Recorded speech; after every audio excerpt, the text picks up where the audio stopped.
আসসালামু আলাইকুম। কেমন আছেন সবাই? জাহান কিচেনে আপনাদের সবাইকে স্বাগতম। আজকে আপনাদের সাথে শেয়ার করব আমার খুব পছন্দের একটা রেসিপি, হাতে মাখানো ছোট মাছের চচ্চড়ি। এজন্য আমি প্রথমেই সরিষার তেলের মধ্যে পেঁয়াজ কুচি আর রসুন কুচি দিয়ে দিয়েছি। এরপর অল্প অল্প করে লবণ, মরিচের গুঁড়া আর হলুদের গুঁড়া দিয়ে দিয়েছি। এরপরে আমি এতে সামান্য ধনিয়া গুঁড়াও ব্যবহার করব। এতে আমি ৫-৬টা কাঁচামরিচও দিব, এতে স্বাদটা অনেক ভালো আসে। এরপরে আমি এটাকে খুব ভালোভাবে কচলিয়ে মাখাবো, যাতে পুরো মশলাটা খুব ভালোভাবে মিশে যায়। এরপরে এর মধ্যে আমি মাছগুলোকে দিয়ে সেগুলোও খুব ভালোভাবে এগুলোর সাথে মিশিয়ে নিব। এরপরে টমেটোটাকেও আমি হালকার উপরে মাখাবো, যাতে এটা বেশি কষলালে এটাতে থেকে পানি ছেড়ে দিবে। এজন্য আমি এটাকে খুব আলতোভাবে এটার সাথে মাখিয়ে নিব। তারপরে ঢাকনা দিয়ে আমি হাই হিটে প্রায় 5 মিনিট রান্না করার পরে এটাকে লো হিটে আস্তে আস্তে করে রান্না করব।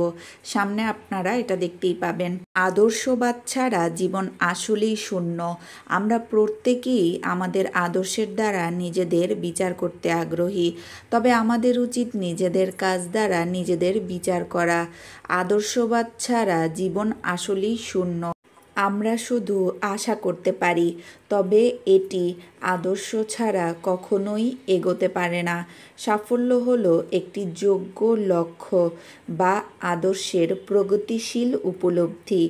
আমাকে অবশ্যই আমার আদর্শকে সুনিয়ন্ত্রিত ও উন্নত রাখতে হবে, কারণ সম্ভবত এমন সময় আসবে যখন এই আদর্শই আমাকে পথ দেখাবে সামনে এগিয়ে যাবার, আরও নিজেকে উন্নত করার।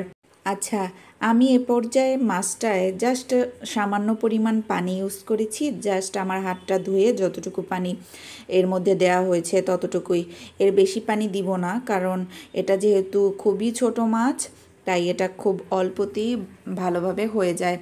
আমি এর মধ্যে মিনিট 5 হবে ঢাকনা দিয়ে রেখেছিলাম। এরপরে ঢাকনা উঠিয়ে একটু ভালোভাবে নাড়াচাড়া করে নিয়েছি, যাতে পুরো মাছটা খুব ভালোভাবে হয়ে যায়। এরপরে আমি এর মধ্যে উপর থেকে ধনিয়া পাতা দিয়ে দিয়েছি এবং সেগুলোকে আস্তে আস্তে করে ঝোলের মধ্যে ডুবিয়ে দিব, যাতে এগুলোও হালকা করে সিদ্ধ হয়ে যায়, কারণ ধনিয়া পাতা আস্তে থাকলে আবার সিদ্ধ না হলে ভালো লাগে না। এই কারণে ধনিয়া পাতাটাকেও ভালোভাবে আমি সিদ্ধ করে নেওয়ার জন্য ভালোভাবে ঝোলের ভিতরে ডুবিয়ে 5 মিনিট রান্না করব। তারপরে ব্যাস, আমার রান্না রেডি।